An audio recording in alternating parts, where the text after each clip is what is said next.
Muito boa tarde.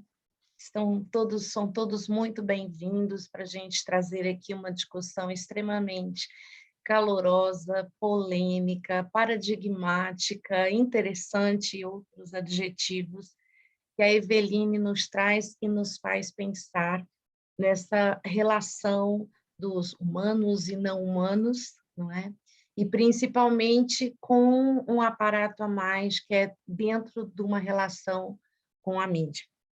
A Eveline Batista é professora de jornalismo na Unimat, que é na Universidade Estadual do Mato Grosso, doutora pela Federal de Mato Grosso, e já pratica jornalismo há mais de 10, não tantas, mas sim. Tem várias publicações no sentido do tema que ela nos traz, umas bastante provocativas até, que a gente lá no Google Scholar pode perceber uns títulos bem interessantes para que a gente se sintonize mais com essa chamada, né? E a gente tem um super prazer de tê-la aqui para tratar justamente nessa relação dos humanos não humanos diante da questão do ambiente e do meio de como a comunicação trabalha com todas essas questões. E é isso. Bem-vinda, obrigada por estar conosco, e mais adiante, quem tiver o interesse, a gente abre para a gente fazer as questões. Obrigada. Obrigada, Eu, como dizem os ingleses. Obrigada, Cíntia. Obrigada, Alice, né? Estou muito feliz de estar aqui, muito grata pelo convite, né? Para a gente poder conversar um pouquinho sobre a pesquisa. Eu acho que sempre a parte mais legal é justamente, né, de ter esses outros olhares sobre a pesquisa, né? Poder refletir. A gente aprende muito quando a gente está em grupos, né? Para discutir. E aí eu preparei uma apresentação para a gente hoje, né? Vamos lá para o momento de compartilhar, que é aquele momento. Vai dar tudo certo. Cadê a apresentação? Ah, apareceu aqui. Só me digam se está aparecendo aí. Ainda não, mas já está. Já está. Já. Tá, né? Uhum. Então, aí já é de final de tarde, né? Aqui é a hora do almoço. Boa tarde, então, para todo mundo, né? Eu vou discutir um pouco com vocês hoje algumas ideias, né, que são fruto, da verdade, de um trabalho de uma década e tratam realmente, né, de como a mídia pode transformar um pouco, né, dos problemas que a gente está vivendo, né, e refletir criticamente sobre isso. E como essa proposta da mídia, né, especialmente o jornalismo, mas isso se estende para o cinema, para as redes sociais, né, de como o mundo, a sociedade se beneficiaria de uma inclusão dos animais não humanos na esfera ética, né, na esfera da nossa preocupação ética. A gente acompanha quem tem Instagram, quem tem TikTok, mas também quem vê telejornal, quem vê sites, né? Muito material sobre animais que falha em refletir que ali estão vidas, né? Que têm consciência, que têm interesse em viver, que falha em reconhecer os maus tratos. E aí essa pesquisa, né? Essas pesquisas, na verdade, vem, né, um contínuo aí de pesquisas, elas acabam culminando nessa proposta, né, que a gente aplica aqui para o Código Brasileiro, né? Essa pesquisa ela começou já tem uns 10 anos e a ideia inicial dela era investigar as relações entre animais humanos e não humanos na sociedade contemporânea. Eu sou jornalista, mas é uma pesquisa interdisciplinar. O meu programa, né, de mestrado e doutorado, ele é interdisciplinar. Então, esse primeiro trabalho, né, que acabou, né, que está nesse livro aqui, o Animais e Fronteiras, ele foi um estudo, né, um pouco de filosofia da ciência, de como a ciência interfere na consideração moral em relação aos animais, e uma etnografia, olhando como as pessoas se relacionam com os animais no contexto de uma grande cidade. Quando eu comecei essa pesquisa, na verdade, eu imaginei que eu, numa grande cidade, encontraria sua grande maioria, animais de estimação, como essa cachorrinha aí, que foi uma das atrizes, né, sociais do trabalho, a Duda, né, ganhando aí uma festa de aniversário, com direito a bolo, uma pintura especial, né? E o mais engraçado dessa festa é que o bolo ela não podia comer, era um bolo para humanos. Ela ficou com um potinho de ração aí só. E aí eu achei que eu ia encontrar pets, né? Apenas pets, quando eu começasse a percorrer uma cidade.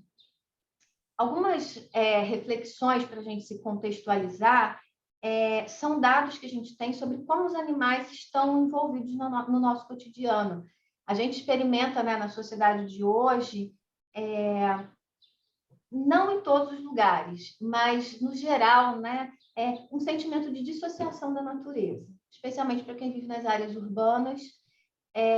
E a gente vê, pelo menos no Brasil, que o conceito de área rural está muito longe daquele idílio, né, que as pessoas têm de viver no campo. Hoje a monocultura avançou de uma maneira que a gente tem muito pouco, né, dessa ideia de um contato com a natureza.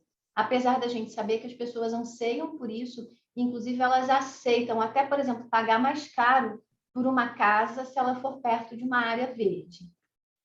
A Pesquisa Nacional de Saúde, né, com dados do IBGE, que é o nosso Instituto de Geografia e Estatística, ela mostra para a gente que de cada 100 famílias brasileiras, 46 têm cães. E a gente tem uma pesquisa que mostra que tem mais cães em lares brasileiros do que crianças, né? Eu vou falar aparentemente porque eu não selecionei esse dado, mas mais ou menos são 36 crianças para 46 cães. Está saindo uma pesquisa nova agora, talvez esse dado mude um pouquinho nos próximos dias. Nós temos 54,2 milhões de cachorros nas casas brasileiras. A gente está falando só dos animais que têm um lar, né? Que seriam os animais de estimação, os pets. De cada 100 lares, 19 têm ao menos um gato. Né? Aqui na minha casa são 2 gatos e um cachorro. São quase, né, 24 milhões de gatos de estimação no Brasil. Gatos, né, que têm tutores. E, no geral, a gente tem 139,3 milhões de animais de estimação, o que vai incluir peixes, aves, pequenos roedores e até lagartos, né? Vai variar muito esse universo, mas a gente sabe que, majoritariamente, os animais de estimação são cães e gatos. Pelo menos aqui no Brasil, eu acredito que na maior parte do mundo, porque eles são animais que se desenvolveram em conjunto conosco para criar um relacionamento, né? A gente se comunica muito bem com eles, eles se comunicam muito bem conosco. E aí a gente tem o universo do que a gente vai chamar de animais de produção. E aí eu uso produção sempre entre aspas, para a gente não esquecer que eles são animais com tanta subjetividade, tanto interesse à vida quanto um cão e um gato de estimação, mas eles são vistos na nossa sociedade como objetos, né? A produção de alimento, de cola, de carne, de colágeno, bolsas, sapatos. Aí a gente tem uma infinidade de usos para esses animais. A gente tem 218 milhões de cabeças de gado no Brasil. Estamos entre os maiores rebanhos comerciais do mundo. 41. Oi? Ana, ele partiu para cima dela. Foi meu pai, 2. Acho que tem alguém falando aí. Oi? Estão me ouvindo? Sim. 41,1 milhões de suínos. A gente é o 4º maior rebanho, o 4º maior produtor de carne, o 4º maior exportador do mundo de carne suína. E 1,5 bilhão de aves, né?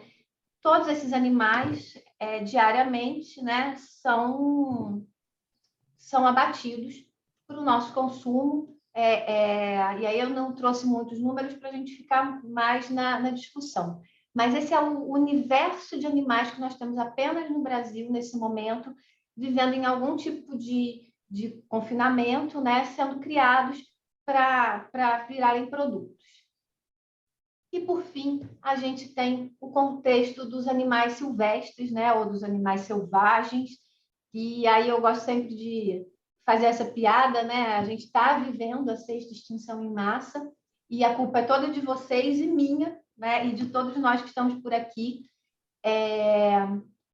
Hoje nós somos o equivalente ao meteoro que dizimou os dinossauros aí há milhões de anos. A maneira como nós ocupamos o planeta, como nós usamos o planeta, ela provocou um impacto muito grande na perda da biodiversidade. Esses pequenos números aí, né, mostram para a gente que em 100 anos, né, entre 1600 e 1700, 22 espécies foram extintas. Entre 1900 e 2010, 447 espécies foram extintas. E contando, porque a gente sabe que esse processo ele continua. A gente acredita, né, que, inclusive, muitas espécies a gente nem chegou a conhecer. E a gente tem que reconhecer a nossa responsabilidade nisso, porque isso vai muito além da agricultura, do desmatamento. A gente sabe que, sistematicamente, né, nos processos colonizatórios, a gente teve matanças de animais de maneira indiscriminada. Um exemplo que a gente tem aqui no Brasil é do peixe-boi, né? Na Amazônia, que eles eram mortos, né? Eles serviam como carne, gordura para lamparina, e eles eram mortos numa quantidade infinitamente maior do que a necessidade dos colonizadores. As tartarugas nessa mesma região, eles chegavam a montar, né, represas, pequenas lagoas, para aprisionar esses animais, e eles deixavam, inclusive, os animais se amontoarem e até morrerem sem necessidade.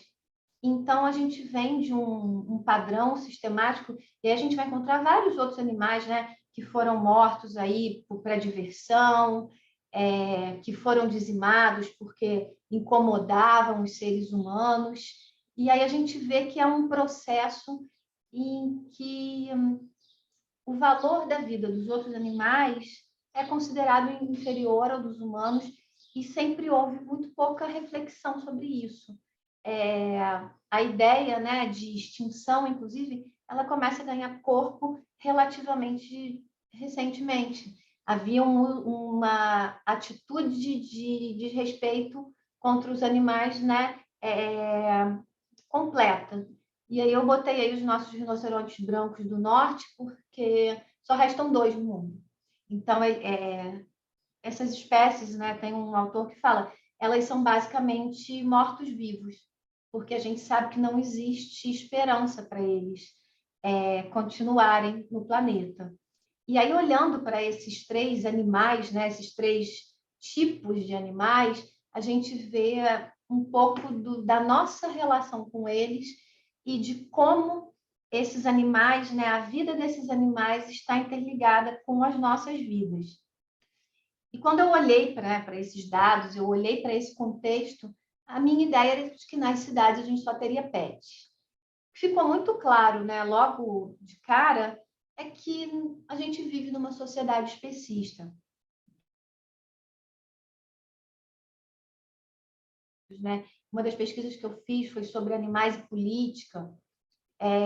Temos o movimento de proteção animal se organizando politicamente para cobrar os governantes, mas ainda assim o especismo é a tônica das nossas relações com os outros animais. Esse conceito, né, eu trouxe aí a conceituação do Singer, do Peter Singer, seria a preferência moralmente indefensável pela nossa própria espécie. A gente, né, vai tender sempre a escolher os nossos. Será? Essa era uma pergunta que eu me fazia. E o que o Singer fala, né, é que, como a maioria dos seres humanos é especista, por se dispor a causar dor a animais por motivos pelos quais não causaria dor similar a seres humanos, a maioria é especista também por se dispor a matar um animal nas mesmas circunstâncias em que se negaria a matar um ser humano. E aí a gente consegue olhar claramente para essas classes de animais e ver quais delas nós aceitamos que sejam mortas, né? Nós aceitamos matar também. Eu tenho certeza que todo mundo já matou uma barata na vida e ninguém, né, pensa sobre isso, né? Simplesmente mata a barata. O gado, os suínos, a gente vai ver como que existem, né, diferentes valores para as vidas dos animais. E aí esse conceito de especismo, ele permeia toda essa pesquisa porque ele está dentro da nossa cultura. E tem dois conceitos que para nós são muito importantes, né, que são os conceitos de entorpecimento psíquico e de esquizofrenia moral. Minha apresentação está dançando aqui. Ah, tá, voltou. O que eu acabei encontrando quando eu percorri a cidade de Cuiabá, que é a capital de Mato Grosso? É uma cidade com mais de 500 mil de habitantes, né? É uma cidade urbanizada e que sofre aí um processo profundo de expansão imobiliária. E, para minha surpresa, eu acabei encontrando diferentes formas de vida no contexto urbano, muito além dos animais de estimação.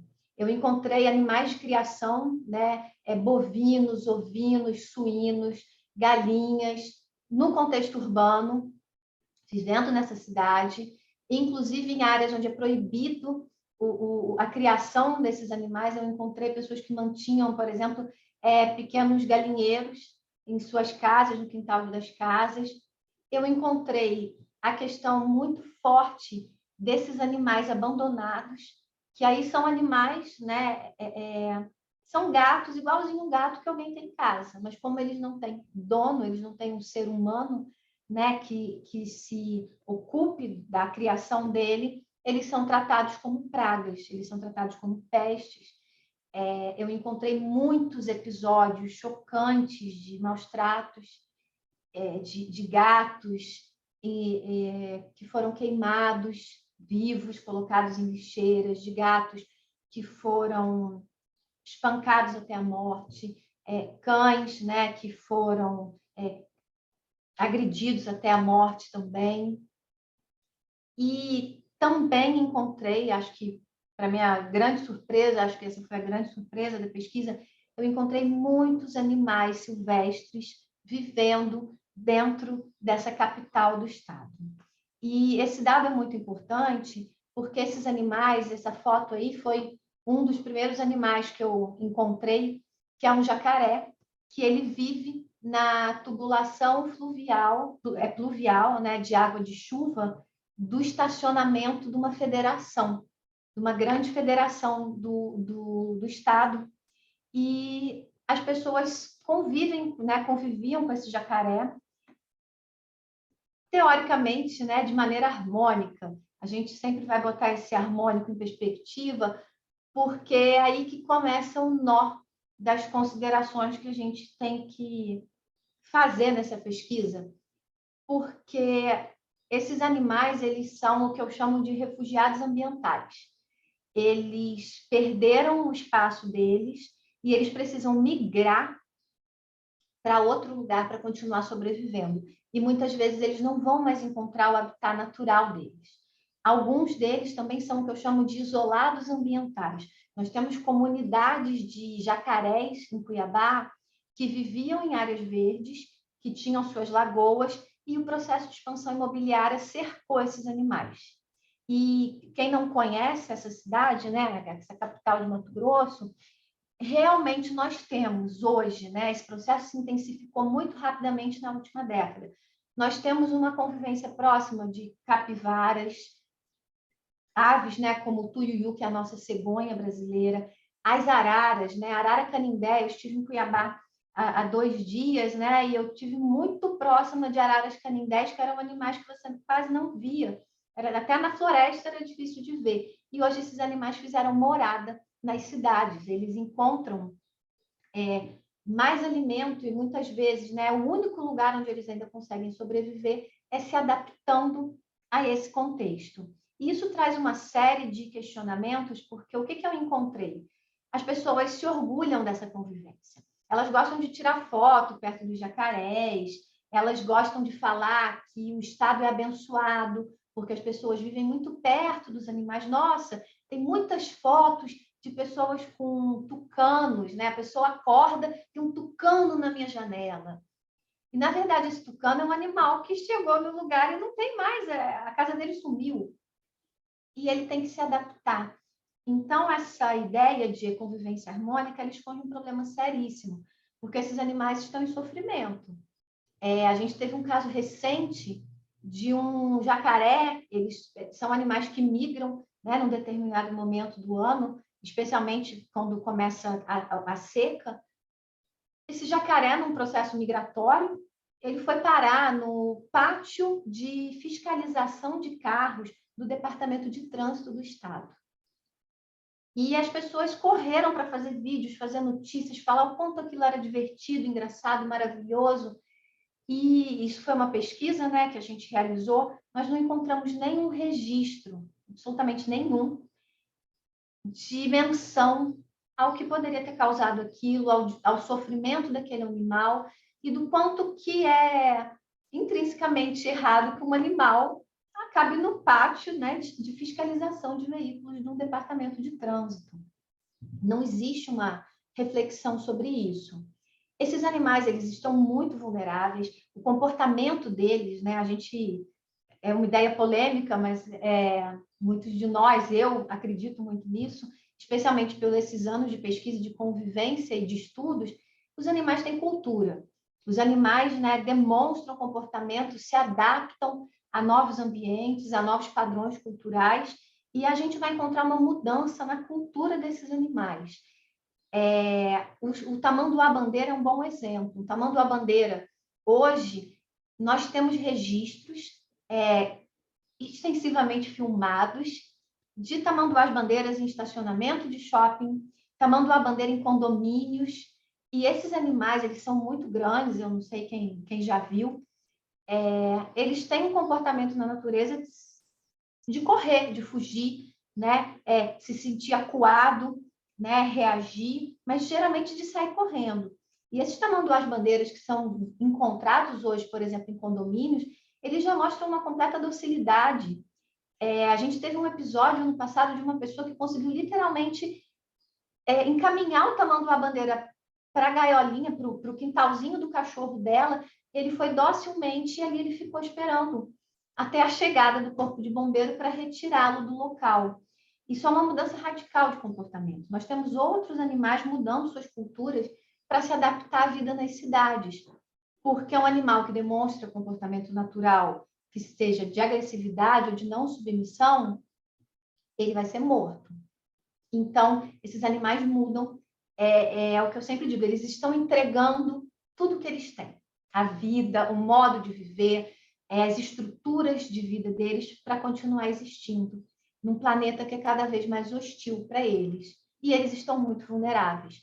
Um episódio também recente foi de um jacaré que foi morto a pauladas, ele foi furado, ele foi torturado numa lagoa de um parque de Cuiabá. Uma lagoa que é aberta e que recebe público todos os dias. E de manhã, quando chegaram lá, tinha esse animal torturado.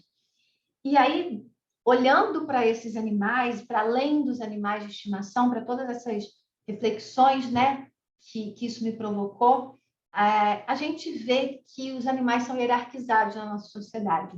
Isso é uma ideia já bem clara, né, de diversos autores. Aí eu uso o Arluc e o Sanders, mas a gente vai ter muitos outros, pensando essa hierarquização. Como nós, como sociedade, culturalmente, elegemos animais que são bons, que são ferramentas ou que são maus. E aí, né, os bons animais, eles são aqueles que demonstram comportamento de submissão. E aí a gente vai ver, né, que os animais de estimação são animais que estão à nossa mercê, como, né, muitos dizem. Eles estão dentro das nossas casas, eles são castrados. O animal que tem mau comportamento, faz xixi fora do lugar, ele passa por treinamento. Muitos são abandonados, né, se não agradam, apresentam algum comportamento que não agrada ao tutor. E tem os animais bons que são vistos como ferramentas. São os animais de laboratório, são os bois, as vacas, os suínos, os animais que são usados por nós, né, para os nossos interesses. E os animais maus são aqueles que escapam do nosso controle, basicamente. São as pragas, o que eles também chamam de vermes, né, que seriam animais que estão ali numa fronteira borrada. Eu não sei quem aqui, né, tem medo de sapo, por exemplo, de barata, mas esses vermes seriam esses animais que não fazem claramente algum mal para a gente, mas que as pessoas morrem de medo. Elas se apavoram, eles são pequenos, eles são basicamente indefesos, né? Mas quantas vezes, né, uma pessoa vê uma perereca pequenininha e ela chega até a desmaiar? E nós temos os animais que eles chamam de demônios, que são aqueles que a gente não poderíamos controlar e que teriam, inclusive, capacidade de nos matar. E aí a gente vai ver aí cobras, a gente vai ver grandes felinos, né? Existe um medo desses animais e muitas vezes não existe nem registro, né, de ataque, de violência, mas existe esse medo intrínseco. E aí eu botei a barata na categoria dos vermes, né? Porque eu, pessoalmente, né, sou simpática às baratas, mas elas estariam para a maioria das pessoas na categoria de pragas, né? Que são animais aí que as pessoas têm um pavor e associam esses animais muito a questões de doenças. Isso foi uma coisa que eu encontrei muito forte na pesquisa, né? Essa questão, esse bicho passa doença.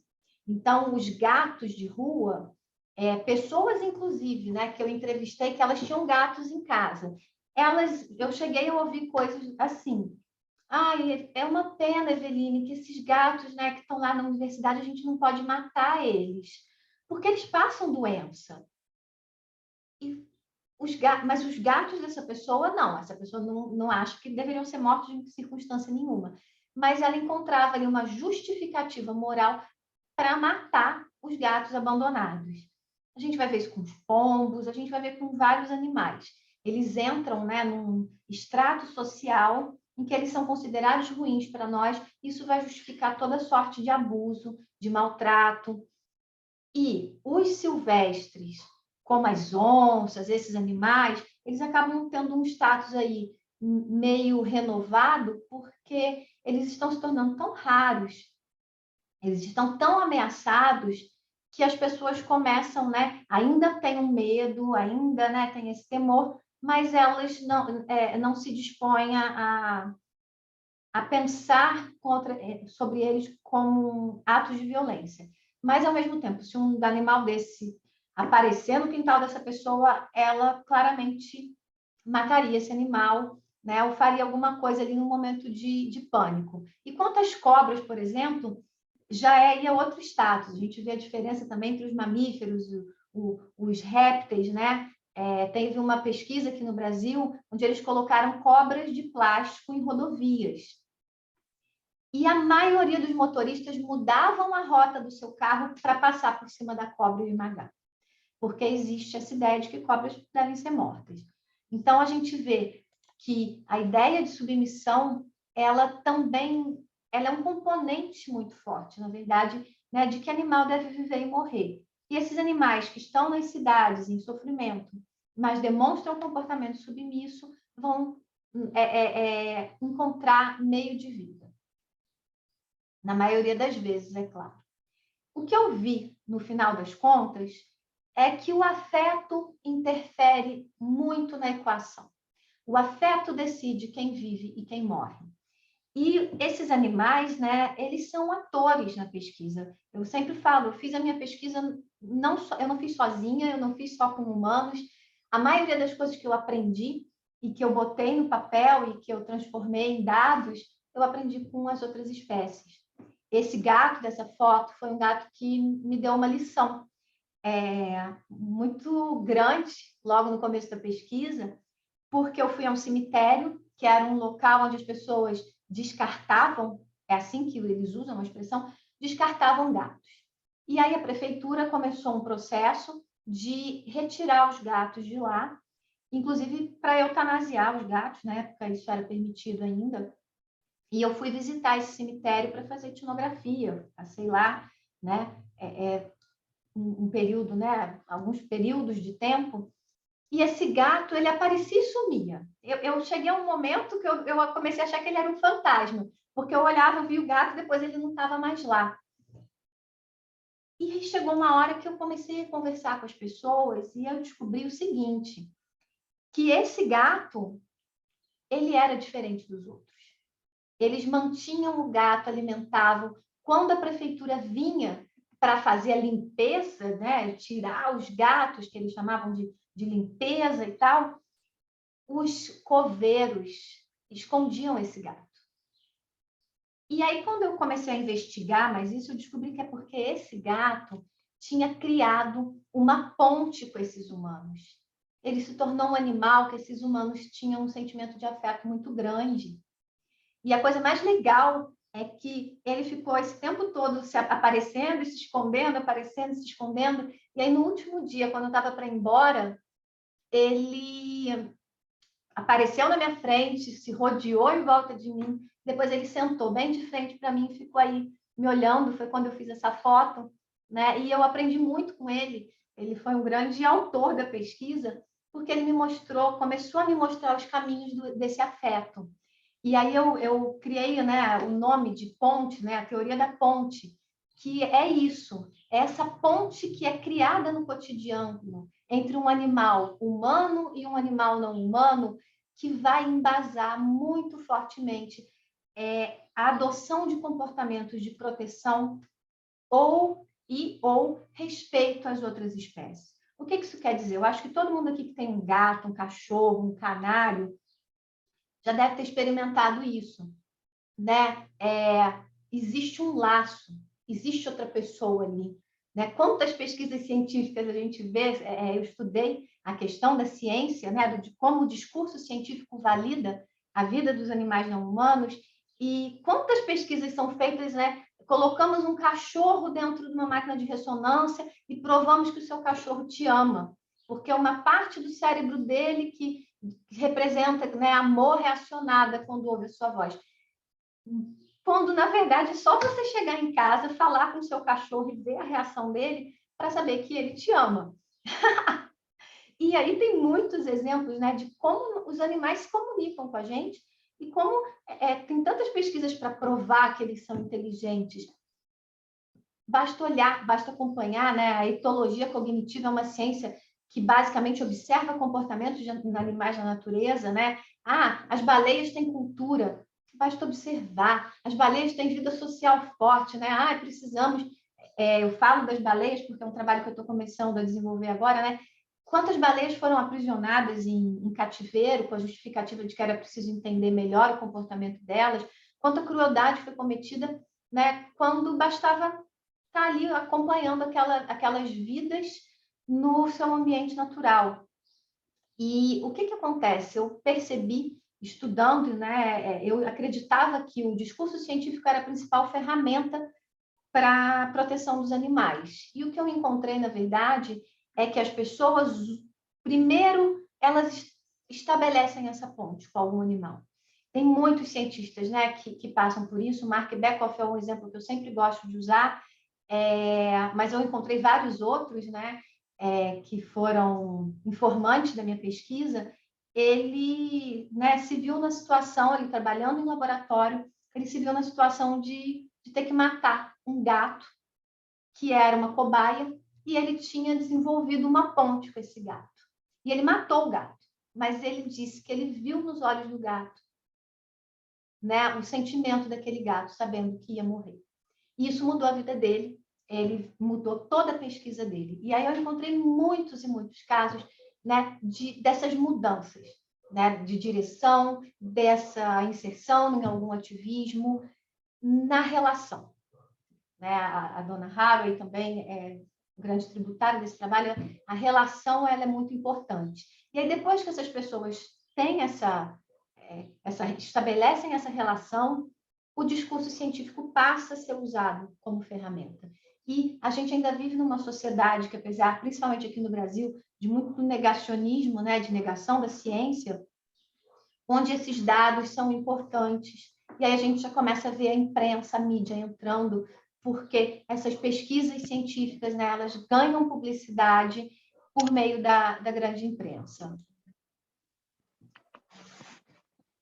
A ponte, ela é frágil. Isso é importante dizer. Por que ela é frágil? Da mesma maneira que uma pessoa se dispõe a cuidar, a amar, a virar uma ativista, chega um momento que essa ligação pode se romper. Esse aí é um outro animal que percorreu, né, a minha pesquisa durante anos, é o Sombra, e ele era um boi de estimação. Isso acontece muito em diversas regiões do Brasil, as pessoas terem bois de estimação. E aí esse animal, ali atrás tem vários outros animais que são da fazenda dessa senhora aí, e eles todos são engordados e mandados para o batedor e vendidos, né? Mas esse animal, ele se aproximou, ele começou a, né, desenvolver, a se aproximar dela, a se relacionar com o filho dela, e aí ele acabou se tornando animal de estimação da família.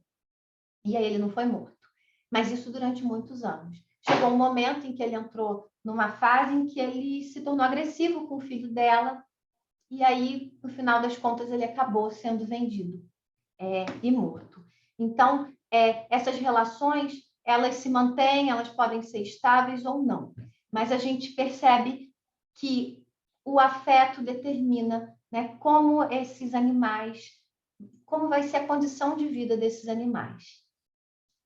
E aí, avançando na minha pesquisa, né, já estou caminhando para o fim, Cíntia, qualquer coisa me avisa aí, tá? Se eu estiver passando do tempo.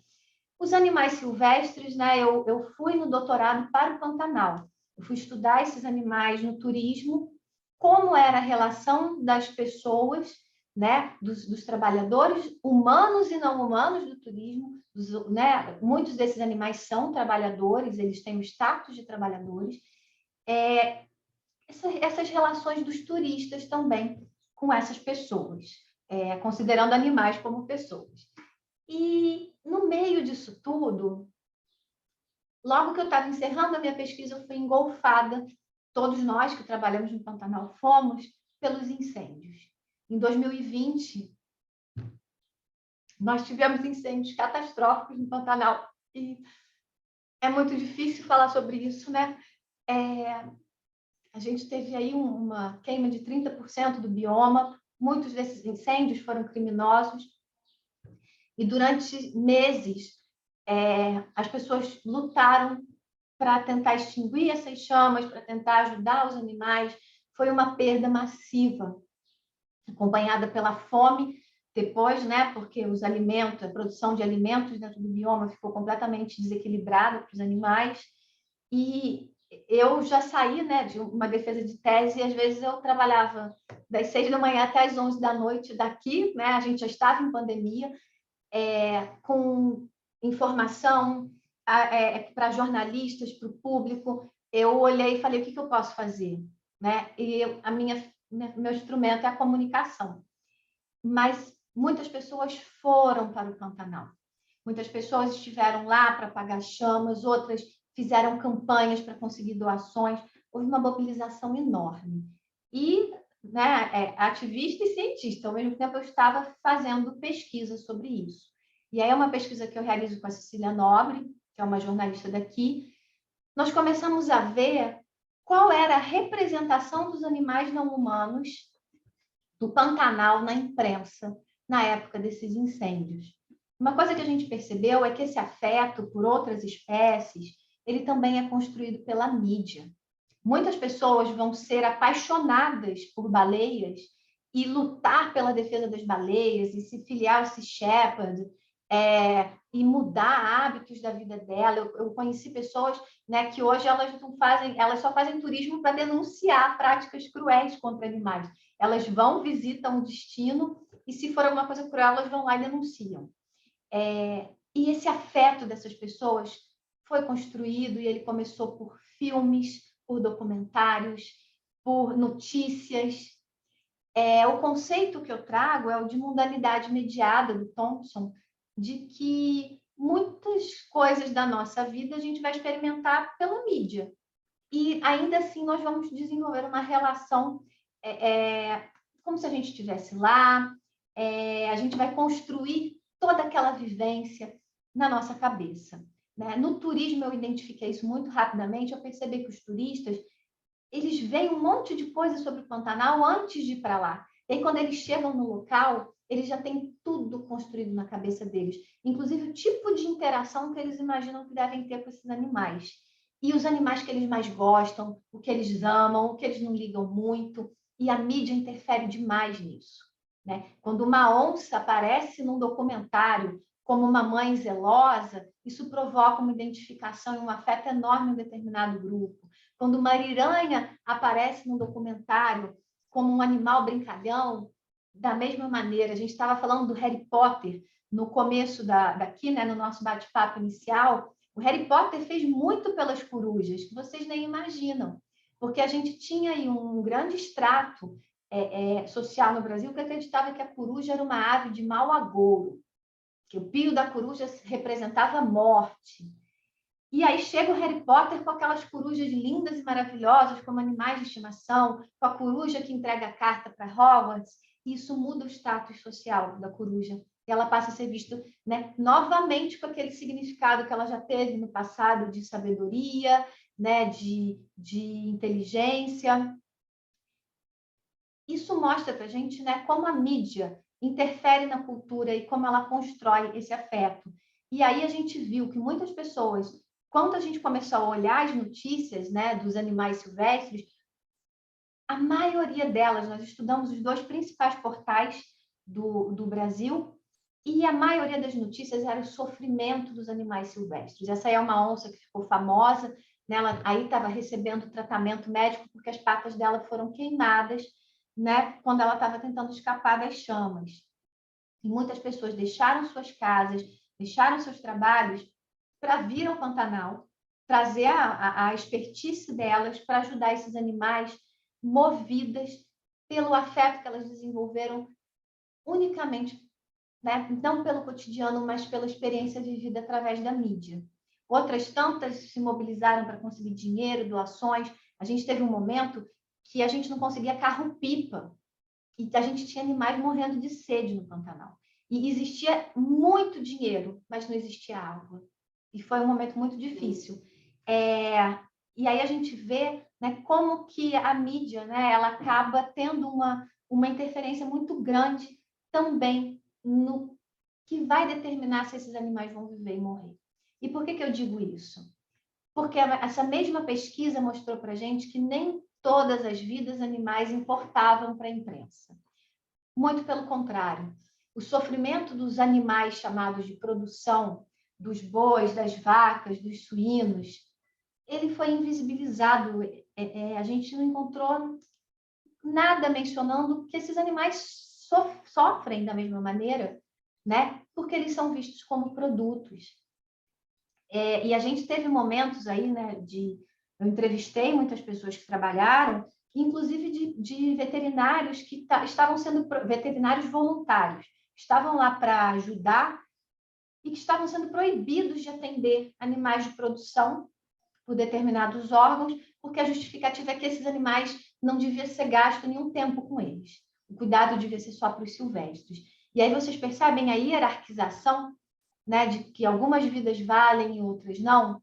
O que a gente encontrou foi isso, né, que os animais de produção não tiveram o sofrimento deles representado na mídia. Isso está ligado a 2 conceitos que eu falei agora há pouco, que é o de entorpecimento psíquico, da Melanie Joy, e de esquizofrenia moral, do Gary Francione. A Melanie Joy, ela propõe, né, que nós temos uma ferramenta chamada entorpecimento psíquico que nos permite simplesmente não refletir sobre o sofrimento de determinadas espécies, né? Nós crescemos num caldo cultural que nos faz não refletir sobre, por exemplo, a vida do boi. E eu na verdade não como, mas a maioria das pessoas, né, tem uma dieta carnívora e não vai pensar sobre isso. Isso extrapola para várias dimensões, como o fato de que muitas pessoas que se dispuseram a chorar e a sofrer por uma jaguatirica, como essa aí morta, não pensaram nem um pouco sobre o que estava acontecendo com os suínos que estão no Pantanal, com os bois, né? E aí existe também o conceito do Francione de esquizofrenia moral, que é muito sobre isso, né? Sobre a gente viver numa sociedade em que simplesmente né, algumas vidas valem muito menos e nós sequer nos importamos com elas. E aí vocês vão me perguntar, tá, mas e aí?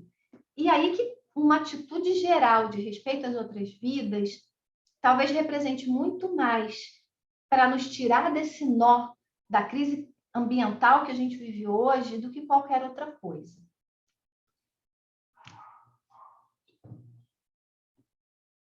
Passando, né, por alguns casos que eu estudei para a gente chegar nesse ponto do antropoceno, o que a gente verificou?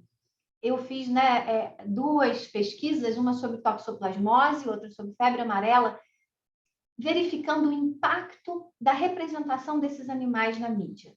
E eu não posso esquecer das baleias. Hoje eu estou estudando o impacto da representação das baleias no cinema para a sociedade. Esses 2 estudos, um foi sobre um surto de toxoplasmose em Cuiabá, há alguns anos, onde a imprensa ainda usava o nome doença do gato para se referir à toxoplasmose. E o impacto direto desse surto, logo no dia seguinte que esse surto foi noticiado, foi um aumento no número de abandono de gatos em abrigos e nas ruas da cidade. Foi um aumento no número de gatos mortos. Eu tinha uma rede de protetores que me trazia informações, eu já estava na universidade esse tempo, né? Já não era apenas jornalista, já era também uma pesquisadora, e a gente verificou que o uso do nome doença do gato, além de ser ruim para o gato, ele era péssimo para os seres humanos, porque os principais perigos de contaminação por essa doença estão em alimentos mal lavados, em alimentos contaminados, e aí as pessoas se preocupam tanto com o gato que elas acabam pegando a doença porque elas não tomam os cuidados que realmente importam, né? Para a pessoa contrair essa doença por meio do gato, tem um monte de critérios, né? Basicamente, o gato tem que andar em cima da mesa, tem tanta coisa envolvida, eu nem vou explicar porque acho que o tempo já está acabando. Mas, na verdade, isso provocou o que a gente chama de desinformação na sociedade. E essa desinformação custou muito caro para os gatos, muito caro. Hoje, felizmente, esse termo é um trabalho exaustivo que muitos pesquisadores fazem com jornalistas, esse termo está sendo abolido. E a toxoplasmose está sendo chamada de toxoplasmose. Eu estudei também, recentemente, o surto de febre amarela no Brasil e como a imprensa não pensou assim, eu preciso explicar para as pessoas o verdadeiro papel do macaco no ciclo da doença. Não, a imprensa simplesmente começou a noticiar que tinha um surto de febre amarela no Brasil, que macacos estavam aparecendo mortos. E qual foi o resultado disso? Imediato. Pessoas matando macacos por medo de que eles tivessem algum papel de passar a doença para os humanos. Isso foi muito grave, porque algumas espécies de macacos, talvez elas até sejam extintas, porque foram tantos animais mortos que a população remanescente talvez não consiga se restabelecer. E aí a gente começa a ver o quanto uma simples notícia pode destruir comunidades inteiras. No caso da febre amarela, a imprensa notou, né, por muita pressão, que tinha algum problema ali, porque era um problema de comunicação. E começou a fazer matérias para explicar que o macaco seria o anjo da guarda, né, que ele é um animal sentinela. E isso controlou um pouco a situação, mas não... Se a imprensa tivesse refletido eticamente, primeiro, sobre o impacto da notícia na vida dos macacos, talvez isso que a gente pode chamar de uma tragédia para esses animais não teria acontecido. E aí a gente tem agora, no mundo todo, um problema em informação, que é a varíola dos macacos, que talvez, né, talvez não, certamente esse nome deveria ser mudado, porque, né, claramente as pessoas vão associar os macacos e a gente sabe que pode acontecer o mesmo que aconteceu no caso da febre amarela. No caso das orcas, né, eu nem vou abordar agora, né, mas a gente vê como elas foram de pestes do oceano, elas eram consideradas pestes, para animais hoje, né, mais bandeira, muito apreciados, né, pela sociedade, e como o cinema teve um papel nisso.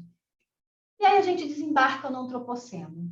por que uma atitude geral de respeito às outras espécies nos beneficiaria também? Eu nem vou trazer muitos números, né, porque acho que o mais legal é o debate. A gente sabe que um dos nossos grandes problemas, se não for o maior, é o consumismo. É o nosso terceiro prato, né? Tem um livro com esse nome. É o quanto nós estamos exaurindo o nosso planeta.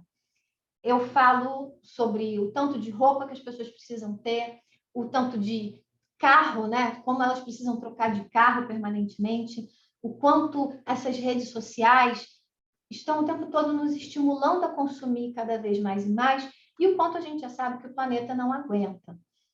E aí, nessa crise que a gente vive, essa crise ecológica, que é uma crise já de muito tempo, e que nós estamos sempre olhando para o outro lado, né? Eu sempre falo, né, da Rachel Carson, lá em 1950 do século passado, muitos dos problemas que nós vivemos hoje, ela já falou, já tinha nos alertado, e o quanto nós fechamos os nossos olhos para isso. E eu escolhi aqui, para tratar com vocês, da produção de carne, porque a gente sabe, né, que o grupo é sobre o meio ambiente, a gente tem aí muitas discussões, né, legais sobre essa questão do consumo, e a gente sabe que a produção de carne está ligada a uma infinidade de problemas ambientais. E eu botei produção de carne entre aspas, porque, novamente, esses animais eles têm consciência, eles têm cultura, eles têm interesse à vida e deveriam ter direito a experimentar a vida como todos nós, mas eles são vistos como meros objetos. A produção de carne ela afeta muito gravemente a questão da água. O Brasil é considerado um dos maiores exportadores indiretos de água. Isso quer dizer o quê? Ao exportar nossa carne, ao exportar nossa soja, a gente está exportando muita água. A produção de carne interfere na poluição, no desmatamento, na extinção de espécies, né, com a abertura de áreas.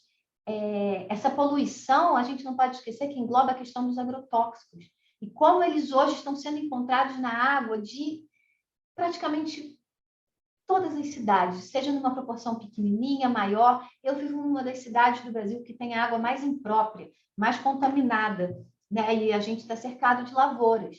Esses produtos, eles têm uma função para garantir a produção, mas, ao mesmo tempo, eles têm um impacto, um dano muito grande.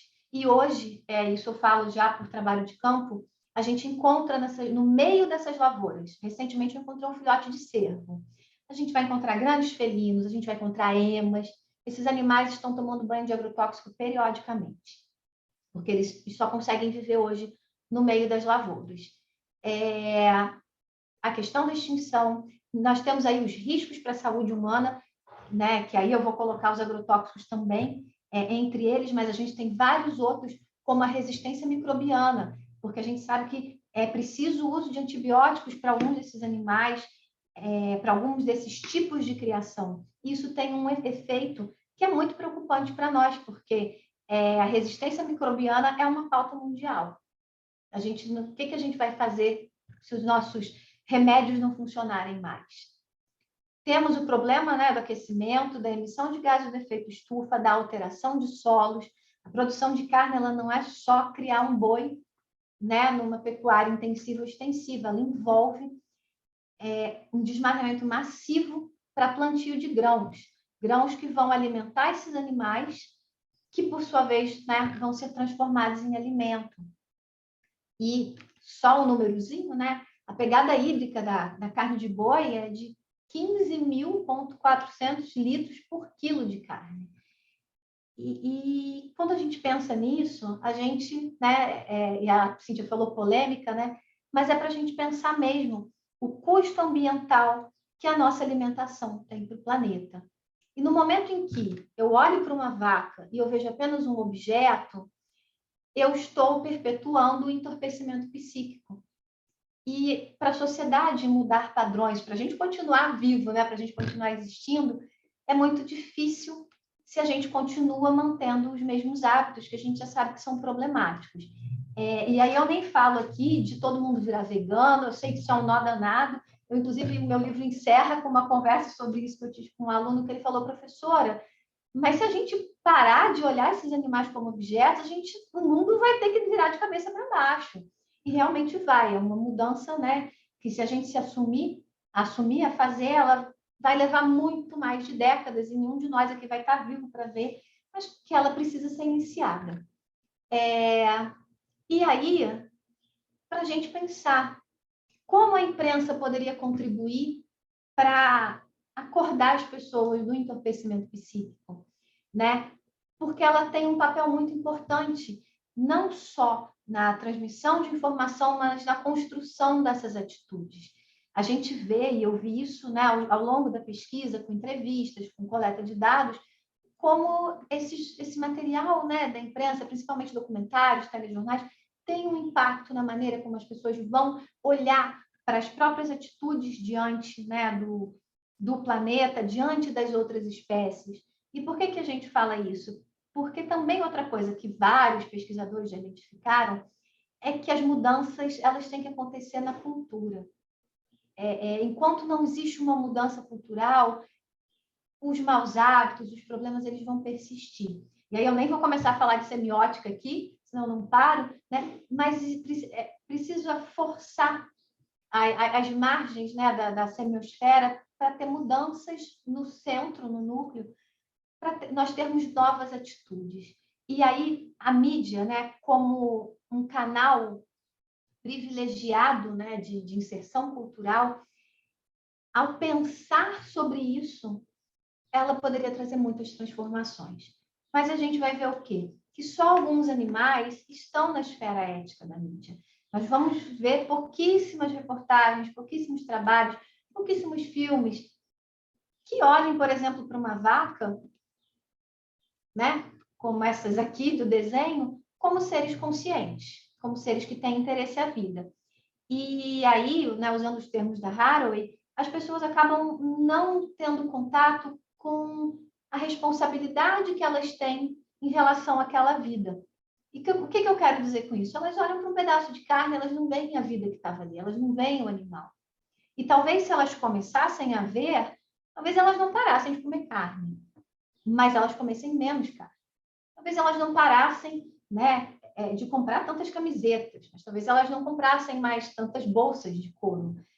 E isso nos ajudaria muito nos nossos problemas ambientais, essa atitude. E a imprensa, né, poderia ter um papel muito grande ao pensar eticamente todas as formas de vida. O Código de Ética dos Jornalistas Brasileiros, ele não fala de animais não humanos em nenhum momento. Ele é de 2007, a nova versão. E o que a gente propõe aqui, com palestras, oficinas, cursos, principalmente com jovens jornalistas, né, estudantes, é refletir criticamente quais os impactos que uma notícia pode provocar na vida dos outros animais. Eu sou professora de ética aqui no meu curso, né, eu constantemente dou, ministro essa disciplina no curso de jornalismo, e a gente tem meses, né, acaba sendo um tema transversal no curso, meses e meses discutindo ética. Como a gente tem que produzir notícias pensando na nossa responsabilidade com os outros seres humanos. E a gente vive num planeta que está em ruínas, né? Como diria Anna Tsing, né? E a gente não pensa eticamente sobre essas outras espécies. E como seria se a gente simplesmente pensasse, na hora de dar uma notícia sobre toxoplasmose, se a gente pensasse assim, eu não vou usar o termo doença do gato. Eu vou até falar que o gato tem um papel, mas eu não vou dar esse destaque. Olha, isso seria bom para os humanos e para os não humanos, né? Se a gente olhasse para o sofrimento dos bovinos no Pantanal, né? Quantas pessoas não passariam a ver aqueles animais também como formas de vida que importam? E qual seria o impacto disso nos nossos hábitos como sociedade? Eu proponho, né, que isso ajudaria muito a reduzir esses hábitos que nós temos e são nocivos para o planeta. Porque nenhum de nós está disposto, né? Eu escolhi a foto, não sei se deu destaque, né? Desse festival de carne animal na Ásia, onde as pessoas comem carne de cachorro e que virou uma polêmica mundial. Como seria o mundo se nós criássemos essa polêmica, a gente tivesse essa consciência para questionar a forma como esses animais de produção vivem hoje. Né? Já para encerrar, esses animais vivem num sofrimento profundo. O nosso planeta está mergulhado em sofrimento. E eu sempre gosto de contar uma história que a minha avó me contava. Quando ela era uma adolescente, a mãe dela dava um dinheiro para ela na segunda-feira para ela comprar 1 quilo de carne. E esse quilo de carne alimentava a família dela por uma semana. A família da minha avó era composta por 10 pessoas. E era tudo que eles consumiam. Era 1 quilo de carne com outros alimentos, é claro, né? Vegetais e tal. E aí, ela me falava isso, como que a carne se tornou uma coisa tão corriqueira. No Brasil de hoje já está diferente, porque está muito cara, mas como ela se tornou corriqueira nos nossos pratos, e como ela era limitada, né? No passado, e como estava tudo bem para as pessoas. E aí, recentemente, saiu uma pesquisa que mostra que era uma coisa que a minha avó me ensinava também, né? Quando eu era criança, ela me mostrava que o peito de frango era do tamanho do nosso punho, da nossa mão fechadinha. Não sei se vocês estão me vendo, eu estou mostrando minha mão aqui. E hoje, um frango, peito de frango, eu peguei um peito de frango essa semana, eu estava na casa dos meus sogros, eles estavam fazendo carne, e eu peguei para olhar, né, eles preparando, e o peito de frango era desse tamanho. Isso é fruto de manipulação para produzir mais carne. Isso tem um peso, esses animais sofrem. E eles são vidas, eles querem viver, eles têm consciência. E talvez a gente conseguisse diminuir essa escalada de consumo, pelo menos um pouco. E talvez a gente conseguisse pensar num mundo, eu não uso muito o termo sustentabilidade, mas num mundo mais sustentável, se nós, como imprensa, eu me incluo nisso, eu sou jornalista, começássemos a pensar eticamente sobre as outras espécies. E aí eu termino com o tilacino, que foi um animal que foi extinto, né, pela caça indiscriminada no século passado, e com os meus contatos, né, eu fico aberta para perguntas e agradeço muito a possibilidade de estar aqui com vocês. E também, é claro, né, deixo meus contatos para quem quiser estender essa conversa para fora do dia de hoje. Eveline, que prêmio termos aqui a sua participação no final do ano letivo, que a gente fala ano letivo, porque o nosso ano letivo termina agora em julho. Então, não poderia ter sido uma melhor escolha. Muito obrigada. Porque você, assim, foi costurando, eu fui fazendo aqui um levantamento, justamente o que o GICA trabalha, né? Que é um grupo de investigação em comunicação, ciência e ambiente. Então, você deixou muito claro o papel que a comunicação tem em todo esse envolvimento da questão do consumo, da relação com a cultura, que é uma palavra fundamental que as pessoas querem dar solução a tudo, sem pensar na cultura, isso não sai do lugar, não é? A questão da ciência, do papel que tem a informação científica dentro desses centros de comunicação, e também a gente sabe que isso também é produtivo, tão produtivo quanto o gado no pasto, não é? E que tudo isso interfere no ambiente de uma forma que não é só o ambiente campo, mas o ambiente cidade, né?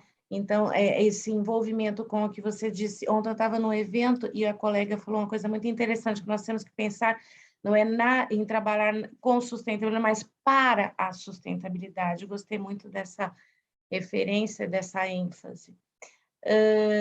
Eu não vou tomar o tempo, vamos deixar aqui as perguntas virem. Já temos uma da Vanessa, e ela já até fez uma colocação muito interessante antes da própria questão, que ela falou que ela se sensibilizou quando ela viu o desenho animado, por exemplo, A Vaca e o Frango, né, que isso ajudou para ela desenvolver a questão do afeto. E antes de ver a pergunta dela, pensava eu sobre os bichinhos de pelúcia, e que aí também a gente deve conseguir desenvolver um material interessante para pensar sobre esses pontos. E a pergunta da Vanessa é assim, se existe algum portal indicativo que você tenha conhecimento, que tenha a transmissão de notícias com esse embasamento antiespecista? Olha, eu já pergunto, vai ser uma série, eu já respondo qual é que vai Olha, ser. eu não sei Tem. se mais alguém quer se colocar, por enquanto, por favor, o chat está aberto, mas também podem levantar as mãos, ou fisicamente, ou pôr as Eu... mãozinhas eletrônicas. Ah, Mas legal. Então, eu vou... O Rui Sobral, bem-vindo, Rui, obrigada pela presença. A Eveline prefere já responder ou prefere juntar, então, as questões? Tatiana Eu acho também? que eu posso respondendo uma por uma, e acho que não tem Pois, muito então, vamos tentar, tempo, então, para né? Me controlando o fala do tempo. tempo, Cíntia. Eu estou aqui perdida no tempo, Olha, gente. nós temos 20 minutos, tá bem? Minutos? Legal. Então, existem, a gente tem aí alguns portais que já pensam sobre isso, mas eles são portais segmentados. Eu estou tentando lembrar aqui, um é a ANDA, Agência de Notícias do Direito Animal, é um deles. Só que eles são do direito animal, para quem se interessa por direito animal e vive o direito animal. E a proposta do projeto aqui é trabalhar com jornalistas de grandes veículos, pequenos veículos, médios, mas de mídia generalista, para que essa atitude antiespecista ela esteja disseminada em todas as pautas, porque os animais estão em todas as pautas, né? Então, a gente não vê isso. Claro que eu vejo assim, como eu já dou o curso há muito tempo, eu tenho muito contato com jornalistas, eu vejo eles sempre que fazem uma matéria, me mandam, olha, eu fiz a matéria e tal, mas a gente não tem isso sistematizado. Como a gente não tem, né? As disciplinas, por exemplo, de jornalismo ambiental no Brasil acabaram em praticamente todos os cursos, acho que é o país que mais precisa. Então, não existe, só existe esse sistematizadamente só em portais realmente que são portais de direitos dos animais, Vanessa. Ok, obrigada. Vamos dar a palavra para o Rui. O Rui está com o microfone mutado. Pois, Sim, sim. vamos ouvi-lo.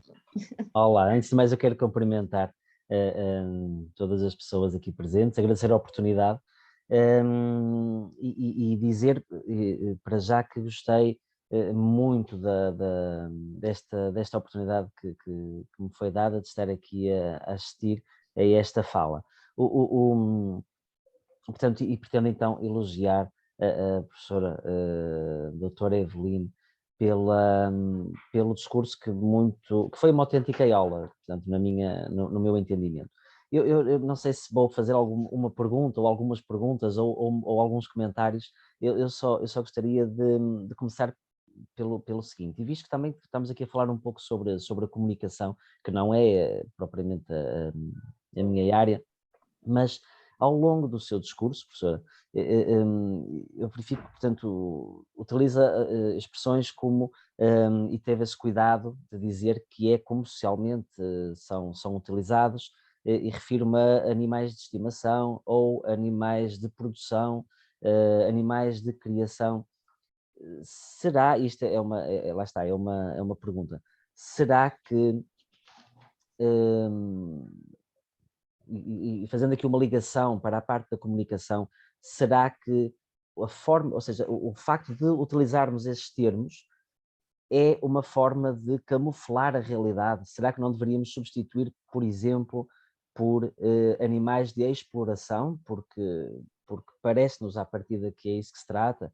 Portanto, utilizar se calhar mais vezes o termo apropriação. Eu não estou a falar neste caso em particular, eu estou a usar, portanto, estou a fazer a pergunta, portanto, a título geral. Isto seria uma das formas, possivelmente, de comunicarmos de uma forma menos especista. E sublinho, não estou a referir-me ao caso aqui, aliás, a professora teve o cuidado até de dizer algumas vezes, que é como é dito animais de produção. Um outro ponto, e aqui é que tenho curiosidade se me conseguir explicar, se calhar não é fácil assim de repente, pode não ter esses dados consigo, mas refere, eu não consigo precisar, mas penso que, portanto, na sua pesquisa, de 1600 a 1700, não tenho a certeza, portanto, 20 espécies ou 22 espécies tinham sido extintas, posteriormente, de 1900 a 2000, ou 2000, já não consigo precisar, tinham sido cerca de, penso, 4 centenas, portanto, 400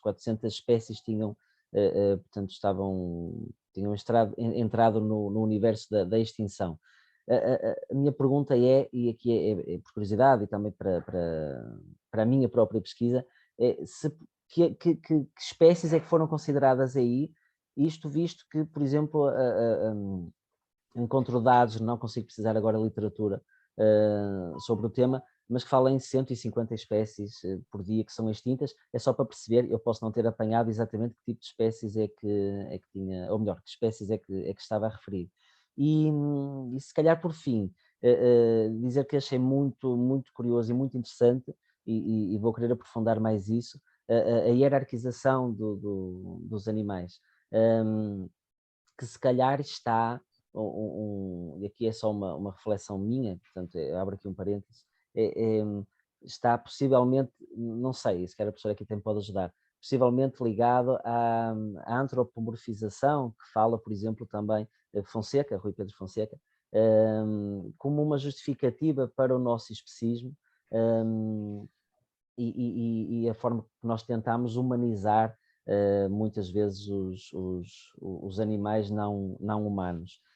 Se calhar agora por fim mesmo, peço desculpa pelo tempo, gostaria de dizer que realmente a mídia, e lá está, aqui não tenho qualquer autoridade para falar, mas o que nós verificamos muito é que parece-me que além da mídia não contribuir, se calhar tem mais poder ainda ou melhor, tem poder para contribuir de uma forma mais profunda nesta problemática. Além disso, ainda contribui para o contrário, e só quero recordar aqui, parece-me, não em tudo, naturalmente, mas em termos grossos, recordo-me, por exemplo, da publicidade, do slogan da vaca que ri, que tem origem, penso, em França, ou do leite, que faz muito bem à saúde, ou da carne, que é para o verdadeiro homem. É mesmo isso, para o verdadeiro homem. Quero agradecer mais uma vez a todas as pessoas aqui presentes, à professora doutora Eveline, e o meu obrigado. É só isso. Obrigado. Obrigada, Rui. Muitas questões muito incríveis, muito interessantes, né? Você terminou aí com a publicidade, né? A gente tem aí o boi verde, tem a galinha feliz no Brasil, né? A ideia da galinha feliz, né? Literalmente não está feliz, a gente sabe disso, mas eu, por exemplo, eu visitei criadores, né? Granjas comerciais e galinhas criadas com comportamento natural. E mesmo a galinha solta, né? A galinha feliz, né? Ela não consegue estabelecer o comportamento natural da espécie. Então, mas a publicidade tem que vender, né? Eles vão criar essa ideia. E eu acho que muito do que você falou gira em torno do entorpecimento psíquico, de como a mídia acaba construindo uma ideia de que está tudo bem. E aí eu vi muito isso com os animais silvestres por essa ideia, né, de que aquele animal claramente está em sofrimento. Eu documentei um casal de tucanos que fez o ninho em cima de um prédio público e o macho, ele brigava constantemente com o reflexo dele no espelho, porque o prédio era espelhado. Aquele animal experimentava o sofrimento de território, de disputa com outro macho todo dia, sem saber que outro macho era ele. E as pessoas achavam engraçadíssimo, elas filmavam, elas riam. Ninguém pensava no sofrimento, no custo para aquele animal. E aí, eu acho que quando você fala, né, do termo, né, animal de exploração, seria fantástico se a gente usasse, né, ele. Eu sou semioticista, né, a gente sabe que as palavras são escolhidas a dedo para disseminar ideias, né, para provocar um entorpecimento psíquico. Então, quando a gente usa criação, produção, é justamente para tirar esse animal de uma esfera de consideração moral. E a gente vai ver isso, inclusive, eu não sei como chamam-se os cortes de carne em Portugal, mas aqui a gente vai ver que eles usam nomes, né? Vitelo. O que é um vitelo? É um filhote. Mas será que alguém se disporia a comer um filhotinho que foi morto? Acho que muitos sim, mas muitos não. Mas aí vitelo, a pessoa nem sabe do que se trata. A carne vem em caixinhas, né? Ela vem aqui no supermercado, a pessoa olha e não está vendo aquilo. Então, é uma forma, sim, de camuflar a realidade, porque a pessoa não pensa sobre a questão, né, de que tem outra vida ali. Ela não vai pensar. E aí isso vem na forma da embalagem, vem na publicidade, vem nas palavras, né? É importante tirar né? O corpo, a Vanessa está aí, né? A Adams também, né? A Carol J. Adams vai falar muito sobre isso, né? Como que o corpo do animal ele é descorporificado, na verdade, quando ele se torna um produto, né? Justamente para a gente não pensar nisso. E um trabalho que eu faço atualmente, inclusive, é com o uso de palavras na mídia em relação aos tubarões. Vocês veem que eu só trabalho, né, gente? São 200 pesquisas, eu não consigo parar. Porque ao se usar o termo ataque para designar interações negativas entre animais humanos e não humanos no mar, ontem já teve uma audiência pública aqui em Fernando de Noronha querendo liberar a caça tubarão na ilha, porque teve uma criança que foi, aspas, atacada. Quando a gente sabe que os turistas adotam o comportamento de entrar no território do animal onde eles não poderiam entrar. E aí a palavra ataque valida perante a sociedade a ideia de que se deve matar esses animais. E os jornalistas escrevem ataque sem pensar nisso, sem pensar no contexto, sem pensar no problema ecológico que está posto ali.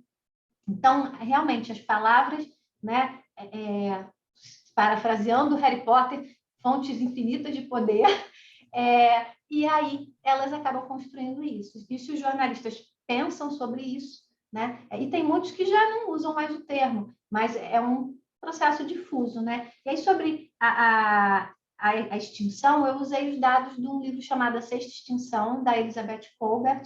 A gente teve uma lista que saiu há poucos dias no Brasil, com a nova lista dos animais extintos. Mas ela é uma lista bem extensa. Eu estou com 2 pesquisadores do meu laboratório levantando esses dados para ver o que aconteceu no Pantanal, que é o bioma que eu estudo mais assim, mais proximamente. Então, nomes realmente, né, depois você pode a gente trocar e-mail e tal, eu te passo alguns dados interessantes. E, por fim, a hierarquização dos animais, a gente tem muitos fatores aí, sabe? Que tem a ver com a antropomorfização. Eu acredito que os animais que se comunicam melhor conosco também ganham um status melhor na sociedade. Eu estou escrevendo até sobre isso agora, né? Como que esses animais que conseguem estabelecer essa ponte também de comunicação vão ter um status melhor. E por que eu falo que são muitos fatores? Porque eu acho que o principal, né? Se eu puder resumir em uma coisa, a gente costuma ver os animais como se eles não tivessem agência, como se eles estivessem ao nosso dispor, como se eles não interferissem no mundo. E, na verdade, não. Eles estão interferindo o tempo todo, eles estão falando com a gente o tempo todo. E aí, para cá, né, eles encontram meios de continuar existindo nessa relação conosco. E aí a antropomorfização da gente conta, mas também conta o que eles fazem para se aproximar de nós, o que eles fazem para nos comunicar que a nossa convivência pode ser pacífica. Eu vi um documentário há poucos dias que mostra, né, uma orca oferecendo uma presa que ela caçou para um mergulhador, literalmente oferecendo a partilha de alimento com o humano, né? Então, tem muitos fatores aí. O que eu vejo nessa hierarquização hoje com a pesquisa é o papel da mídia muito forte. E como é importante, né, que a gente comece a ter produtos que falem o animal tem cultura, o animal tem consciência, mas são muitos fatores e é uma corda bamba, né? No mínimo, deslizar, se aquele animal já não é mais interessante, ele pode ir para outra esfera. E a gente, né, encontra muita dificuldade, porque foi uma coisa que eu nem trouxe para a palestra, mas que eu trabalho muito, que é o processo que eu falei desses animais silvestres na cidade, a gente vai chamar isso de autodomesticação. Esses animais também se domesticam para conseguir conviver conosco num ambiente que não é deles e continuar vivendo. Então, são muitos fatores, porque, na verdade, é isso, né? É uma relação que acontece aí, os animais têm muita agência nela. Eu acho que qualquer um aqui pode pensar de um animal que tocou a sua vida e mudou a sua vida de alguma maneira, né? Esse animal estava exibindo aí agência. Eu não sei se eu respondi, mas foram as ideias que me vieram, foram questões muito boas. Sim, respondeu. Obrigado, professora. Estou mais esclarecido, claro que sim. Obrigado. Obrigada, Rui, pela participação. Eu não sei se a Paty e a Alice agora querem se colocar, pode talvez colocar as questões a sequência. Eu vou tentar ser rápida para dar oportunidade aos outros. Primeiro, obrigada, Eveline. Isso para mim, é uma ferida aberta que nós precisamos falar. Ainda falamos muito pouco. E assim, e eu fiquei a pensar já imediatamente na questão dessa mudança cultural, não é? Como é que nós podemos agir, enfim, são vários agentes envolvidos nisso, né? Principalmente a mídia, mas também, claro, os cidadãos, as pessoas, os consumidores, mas o poder político, tudo isso, né? E eu fiquei a pensar aqui, será que também em função de que o ativismo animal é ainda muito pouco respeitado, o veganismo também muito pouco respeitado, fiquei a pensar, será que os projetos de extensão poderiam ser uma oportunidade de aproximar assim a ciência da comunidade, de trazer esses assuntos para esses diferentes agentes? Claro, também a importância de começar organicamente com as crianças, né? Criar essa cultura, construir essa cultura. Existem projetos assim, mais ou menos eu sei que é pouco tempo agora, mas uma visão geral sobre isso. Muito obrigada. Obrigada, Tatiana. Acho que você falou de uma coisa assim que me toca profundamente, que é a extensão. Eu sou uma extensionista apaixonada, né? Eu fico final de semana para dar conta de tanto serviço cuidando da extensão. E eu já trabalho com extensão há muitos anos, né? Eu tive um projeto que era uma TV, web TV, só sobre jornalismo ambiental, e a outra dimensão desse projeto era ir para as escolas. E eu morava em outra cidade, era uma cidade bem menor que a que eu moro hoje, e a gente ia nas escolas fazer palestras sobre o conteúdo que a gente produzia no projeto, né? E era incrível ver como as crianças mudavam as coisas na casa delas. Eu ficava admirada de pais e mães me procurando, falando: meu filho agora, né? Não deixa mais eu bater no cachorro. Eu falei: que bom! E aí a pessoa fala: eu não sabia. Ele sabia, mas é um entorpecimento psíquico, né? Ele sabia que o cachorro sofre, que o cachorro, né, e tal.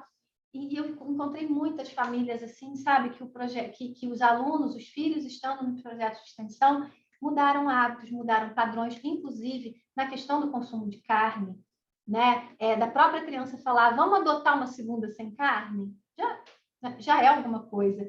E aí a gente vê, hoje o meu projeto de extensão é sobre o Pantanal. A gente trabalha com redes sociais para transmitir conhecimentos básicos sobre o funcionamento ecológico do Pantanal, de forma a alertar as pessoas, no final das contas, sobre os problemas climáticos que a gente está vivendo. E, né, sabendo que existe essa predisposição, esse afeto, né, essa preocupação com o que seria natureza, né, porque tudo é natureza. E aí o projeto, né, ele está começando agora, mas ele já está tendo bastante resultado. E eu acho que a extensão é uma maneira da gente, como universidade, levar nosso conhecimento para as pessoas. E não se trata, né? No Brasil é muito difícil, a universidade está muito demonizada, a gente é muito perseguido, o conhecimento é visto como mal encarnado na Terra, mas, na verdade, é uma maneira, a gente deve isso para a sociedade, sabe, Tatiana? A gente deve isso. Eu, pelo menos, sou professora de uma universidade pública, né? Eu sou financiada pela sociedade. A extensão é a nossa maneira de devolver isso, com conhecimentos que são importantes, né? Eu fiz uma palestra para alunos de segundo grau recentemente, e como esses jovens estão massacrados por um contexto de pandemia, eles estão sem esperança, eles não acreditam que eles podem fazer nada para um mundo melhor. E aí a extensão, ela ajuda também eles a terem contato com esse conhecimento, mas o conhecimento deles ser valorizado e a construir, né? Porque muitas vezes a pessoa acha que ela não tem nada para contribuir. Existe essa ideia, né, da ciência, que a ciência também, e o saber tradicional fica de lado, e a extensão consegue fazer essa ponte, sabe? Eu conheço alguns projetos bem interessantes, o pessoal do projeto das Ariranhas aqui, tem projetos em universidades no Sul, que eles levam bichinhos de pelúcia, um projeto veterinário, para as crianças operarem o bichinho, e isso para construir uma consciência mais ecológica. Inclusive porque realmente na infância a gente ainda está numa linha cinza, em que a gente tem um bichinho de pelúcia, a gente vê a vaca e o frango, e aí de repente alguém começa a falar, se você não comer carne, você vai morrer, né? Em que a gente começa, né? Essas crianças começam a receber propaganda massiva de que tem que ser magra. Isso né? Quem pesquisa aí ciência, comunicação e infância sabe, né? Temos meninas de 7 anos que já querem fazer plástica, que querem fazer dieta, que estão preocupados com peso, meninos de 11 anos que, eu não sou bombado. Então, a gente sabe que a gente tem uma mídia aí que, né, pressiona essas crianças a entrarem o mais depressa possível na sociedade de consumo. Isso já era na minha época, gente, era propaganda de brinquedo da Estrela o dia inteiro, né? Então, a gente, talvez, como universidade e na extensão, a gente consiga achar caminhos, sabe, brechas para essa mudança cultural, porque realmente o que a gente experimenta é isso, não adianta só você falar, no dia a dia, no cotidiano, né? E realmente o que eu sinto ao longo desses anos é que quando a pessoa tem uma determinada afetividade por outro ser, ela está mais predisposta a mudar. Então, a respeitar. E aí, quando a pessoa olha para aquilo, ela vê só um objeto, né? É mais difícil. E realmente é muito legal você ter falado isso, porque acho que a extensão é algo que a gente tem que. Eu acho que ela, pelo menos no Brasil, é o patinho feio da universidade. E ela não deveria ser. Ela é a nossa chance realmente de, junto com a sociedade, construir, né, alternativas para o nosso futuro. Obrigada. Alice, força. Obrigada, eu vou tentar ser muito breve, sei que estamos com o tempo também já em cima, tinha vários comentários e várias perguntas, adorei, Eveline, muito obrigada, foi mesmo um prazer te ouvir e conhecer mais do teu trabalho também.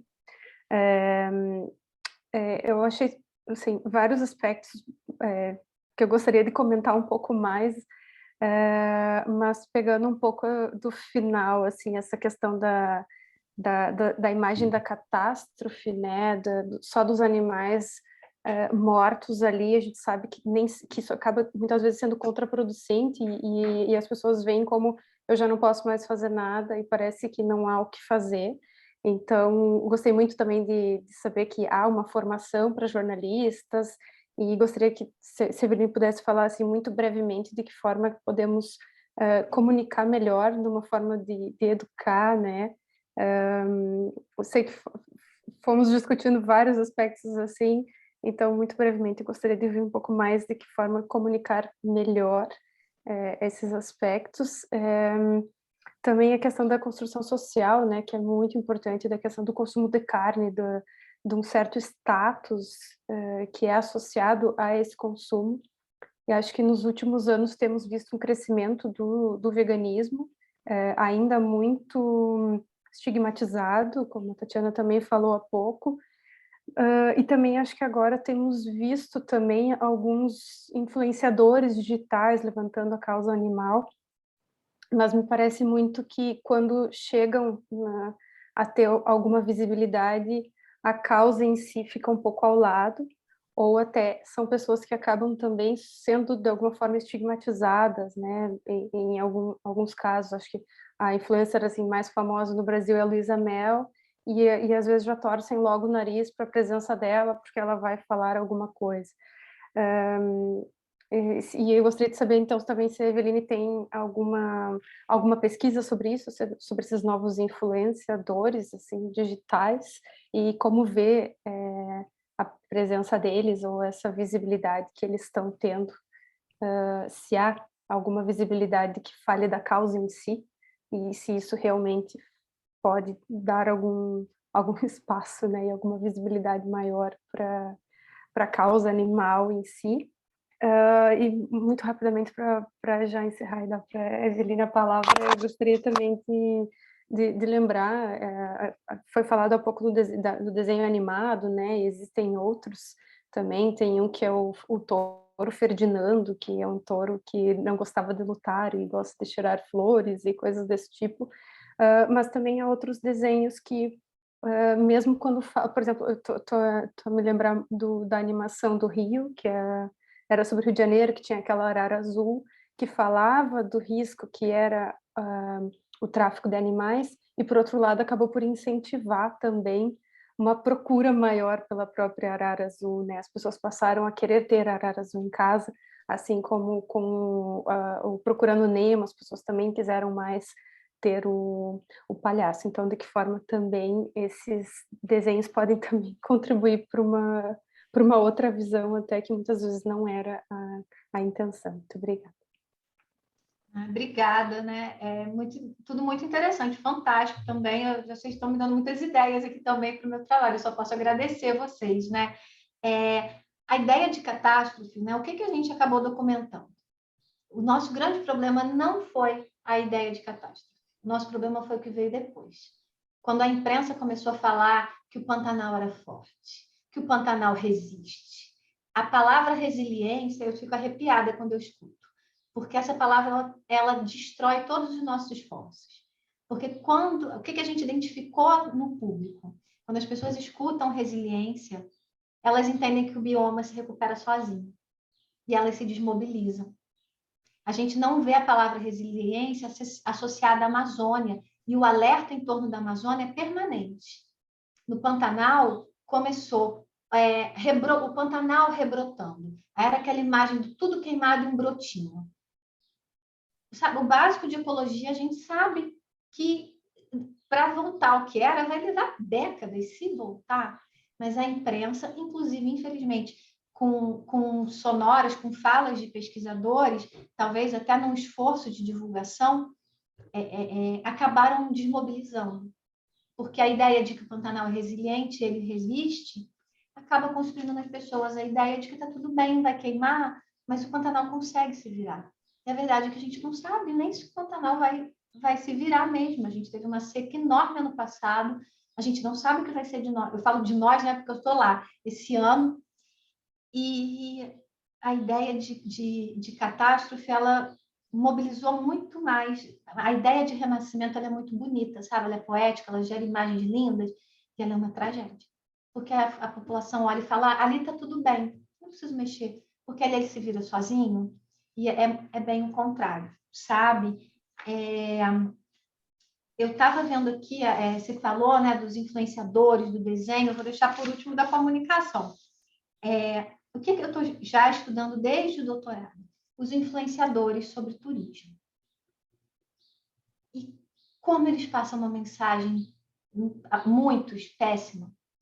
Porque é o seguinte, essas pessoas, eles gravam vídeos dando comida para a aranha, passando a mão em jacaré. São comportamentos nocivos, porque o animal... eu gosto de deixar claro, esses animais, muitos deles sabem tudo o que está acontecendo. Eles são classificados como trabalhadores porque a atitude deles dentro da cadeia do turismo é de trabalhador. A onça-pintada, que se exibe para os turistas em Porto Jofre, ela é um animal que entende o que está acontecendo ali. Inclusive, ela, quando é um humano que ela associa com um caçador, um humano em cavalo, um humano num barco de pesca, ela vai embora. Quando ela vê grandes grupos de barcos de turismo, ela não foge. Então, esses animais têm consciência, eles sabem o que está acontecendo e eles sabem reconhecer os grupos humanos que se ele cooperar, vai estar tudo bem, inclusive para a própria vida. Mas, ao mesmo tempo, uma ariranha que recebe comida do humano, ela é um animal vulnerável. Eu documentei um caso na minha pesquisa de uma ariranha que ofereceram um peixe para ela, ela entrou no barco e assassinaram ela. Por diversão. Alguns dizem que foi por diversão, outros que foi por susto, mas na conta final é um animal que a gente tem pouquíssimos dele, é um animal em risco de extinção e que foi morta para diversão humana. E quando o influenciador posta um vídeo fazendo carinho no animal silvestre, ele está estimulando o tráfico, ele está estimulando que a pessoa faça um turismo de aprisionamento, vocês já devem conhecer, em muitos lugares é tamanduá-bandeira preso em coleira, urso, né? Pessoas que pagam para nadar com tubarão em aquário. A ideia de que esses animais, que a única relação que a gente pode ter com eles é de fazer carinho, é de tratar como nosso cachorrinho, eu chamo isso de petificação do animal silvestre, que é uma ideia que já foi muito usada para tentar embasar a proteção animal, mas que ela tem esse efeito, né? Do tiro que sai pela culatra. E aí os influenciadores, a gente vai começar nessa próxima pesquisa a trabalhar com formação de influenciadores para que eles adotem condutas que provoquem comportamentos de respeito.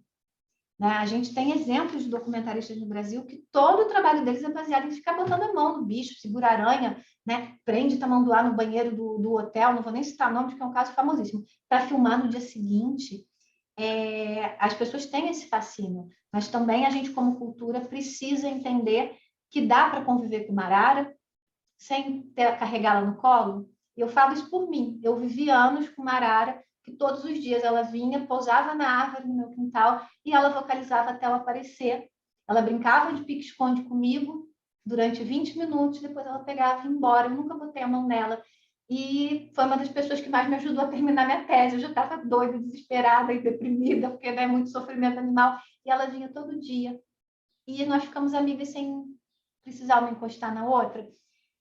Também são coisas que a gente precisa pensar, né? É justamente para não ter isso. E aí eu vejo que os influenciadores, né, nesse caso, né, passam uma mensagem complicada.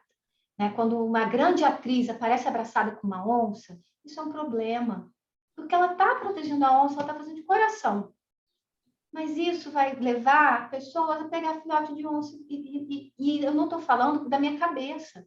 Eu tenho documentado isso no meu estado, de pessoas que pegaram onça filhote porque matam a mãe na lavoura, sobra o filhote, e aí as pessoas levam para casa. E quando esse animal cresce? Arranca a garra do animal, o animal fica agressivo, depois esse animal, né, se for resgatado, vai para cativeiro, vai viver uma vida, já vive uma vida infeliz. Então, é preciso pensar em como noticiar essa causa. Para não... porque é isso, o sofrimento fica invisibilizado. E a gente vai ter muitos casos aqui de gente, sabe, nas redes sociais, que representam lobo-guará como se eles fossem cães e gatos. Isso, né, é lindo, né? A pessoa faz doação, mas no final é um alimento enorme para o tráfico. Porque a pessoa acha que ela pode ter uma arara em casa. Né? Eu conheci uma senhora que a arara, ninguém pode chegar perto da arara, porque a arara já tentou até arrancar o olho de uma pessoa.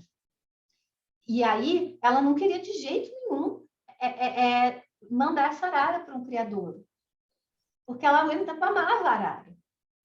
Mas era um animal que claramente estava experimentando um sofrimento psíquico enorme, porque ela se tornou super agressiva.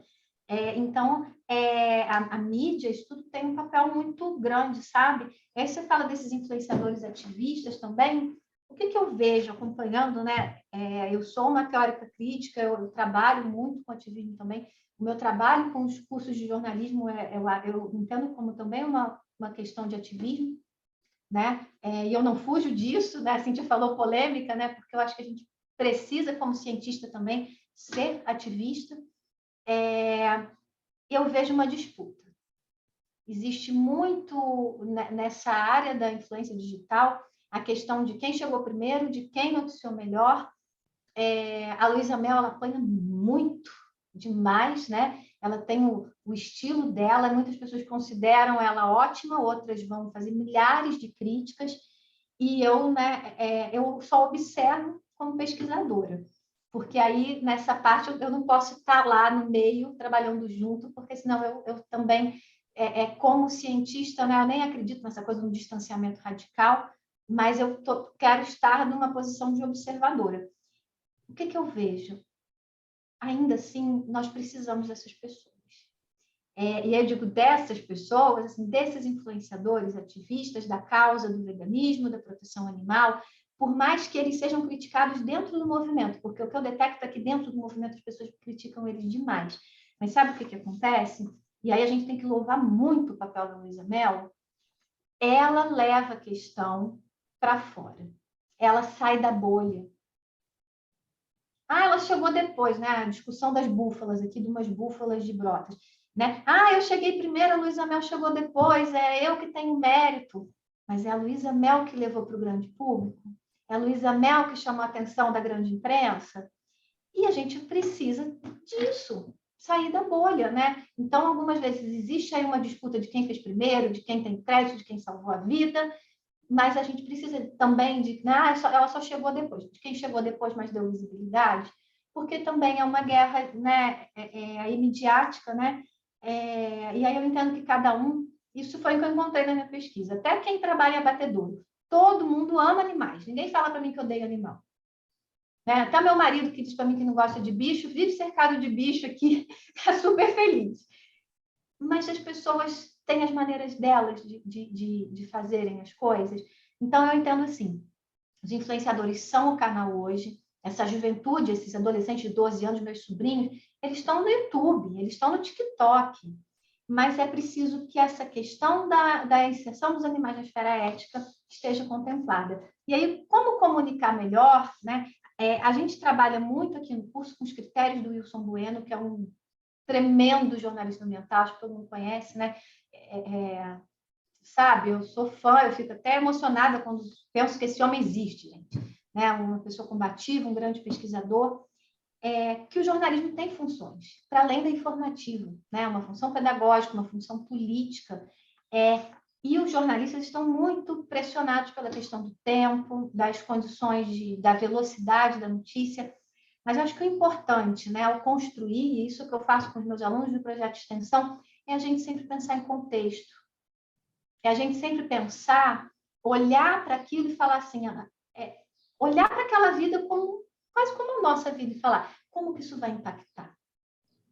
Porque, sabe, se uma atriz pensasse assim, será que abraçando a moça, né, é só o afeto, o que mais que eu estou mostrando? Né? E para os jornalistas é realmente olhar e falar assim, todos aqueles cuidados que eu tenho quando eu vou noticiar, né? A gente teve um caso de uma atriz aqui que foi exposta, ela foi estuprada, engravidou e doou o bebê para adoção. E aí um jornalista expôs isso para o público. Isso está sendo uma grande polêmica aqui no Brasil, porque ela foi chamada de criminosa por uma coisa que, inclusive, é um direito dela por lei, de qualquer mulher entregar seu filho para adoção.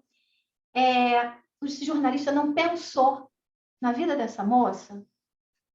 Não pensou. E nós, nas escolas de jornalismo, e por isso a gente precisa, né, das escolas de jornalismo, eu acho que a principal função é pensar eticamente. Qual que vai ser o impacto disso? Como eu vou representar? Que palavras que eu estou escolhendo? Quando eu uso ataque ou quando eu uso acidente? A semiótica nos ajuda demais, gente. Né? Quem não está na semiótica, vá para a semiótica. A gente refletir um pouquinho sobre isso, sobre como a maneira que a gente está representando aquela espécie vai impactar na vida dela. As ferramentas, né? Pelo menos aqui no Brasil a gente já tem, que é o nosso código de ética. A gente aplica ele para outro ser humano, por que não aplicar para as outras espécies, né? E aí existe aí uma ponte realmente de pensar como construir uma ideia de uma convivência com outras espécies que seja cheia de afeto, de respeito, mas que não passe por isso aí, pelo aprisionamento, que não passe por eu ter que passar a mão. E eu vou te falar, eu passei por muita coisa na minha pesquisa no turismo porque eu fui nas atrações, sabe? Eu passei por coisas que eram horríveis, de ver animais claramente sedados. E eu vivi aquilo, sabe? De pegar uma arara, da mesma espécie da arara que era minha amiga, que eu conhecia o comportamento natural, e botar no meu colo igual um bebê. E eu sabia que aquele animal estava sedado. Né? De ver um tucano ser obrigado a tirar uma foto comigo. Ele não queria, ele saía. Eu acho que ele sabia que eu também estava detestando aquilo. Né? E ele foi posto lá e obrigado, sabe? Então, o que eu falo, um nó enorme, né? Mas se a gente começa, sabe, primeiro a pensar eticamente, as outras coisas a gente começa a desenvolver. E isso que você falou dos filmes e tal, as próprias raças de cachorro. Os dálmatas, né, que é um animal que não tem paciência com criança, teve uma onda de dálmata no Brasil, uma onda de collie, né? E aí depois as pessoas abandonam. Então, né, tem um filme, né, que eu recomendo, que é o Brincando com os Tubarões, que é um documentário do Disney Channel, que fala sobre a tragédia que foi para os tubarões o filme. Né? E como isso transformou a vida desses animais. Então, são muitas coisas, né? A gente vai tateando o caminho, buscando alternativas, porque eu realmente acredito nisso, uma atitude geral. Eu gosto de pensar nos animais, né, encerrando, como uma outra forma de vida que merece tanto respeito quanto eu. Eu não uso o termo ciência, eu só uso o termo consciência, porque eu acho que ciência é um nome que a gente inventou para dizer que a consciência dos animais é pior que a nossa. Eles têm consciência, é diferente da nossa. A gente não consegue entender a nossa consciência, a gente quer botar um selo na de todos os outros. Então, eles têm consciência, eles têm interesse à vida, né? E a gente, respeitando isso, já era o suficiente, porque eles merecem isso. Eles merecem não tipo, eu estou te dando alguma coisa, porque é um direito deles. Mas se a gente não pode chegar ainda nesse ponto, que a gente também pense assim, o que é bom para eles é bom para todo mundo? Se a gente respeitasse mais os animais, Alice, se a gente tivesse olhado para o sofrimento de todos os animais lá em 1950, quando começaram os agrotóxicos, a Revolução Verde, talvez muitos dos problemas que a gente vive hoje não teriam chegado ao ponto que chegaram. E eu agradeço muito a tua pergunta e aí a oportunidade de participar, de estar aqui hoje com vocês. Eline, super obrigada. Agradecemos imenso. Não vou estender mais, que o nosso tempo já foi um bocadinho além, mas foi super, super bom. Não podemos nos queixar, tenho certeza disso, muito pelo contrário. E que faça todo mundo pensar um bocadinho. Em breve a gente coloca a gravação no ar e que isso se replique, essas ideias. E super obrigada pela sua presença e pela apresentação. Obrigada a todos e até uma próxima.